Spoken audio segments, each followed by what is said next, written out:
আল্লাহ তখন জান্নাতীদেরকে একটা ডাক দিবেন, বলবেন, ও জান্নাতীরা, এই কোরআনের ভেতরে বিশ্বনবীর কণ্ঠে জান্নাতের যে নাজ, নিয়ামত, সুখ, স্বাচ্ছন্দ্যের ওয়াদা আমি দিয়েছিলাম, সব কি পাইছো?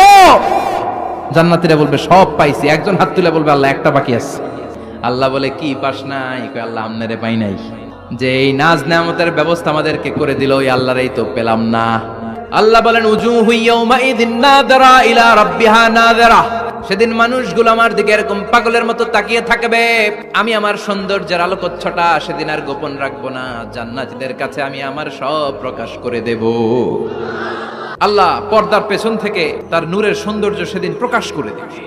খুব অল্প সময়ের জন্য আল্লাহর নূরের তাজাল্লি দেখাবে। এমন না যে ওখানে নূরের তাজাল্লি অনেকক্ষণ দেখা যাবে, না, স্বল্প সময়ের জন্য। 1 সেকেন্ডকে 1000 ভাগ করলে হয় 1 মাইক্রোসেকেন্ড, 1 মাইক্রোসেকেন্ডে অনেক ভাগ করলে হয় 1 ন্যানো সেকেন্ড। এরকম 1 ন্যানো সেকেন্ডের নূরের ঝলকানি।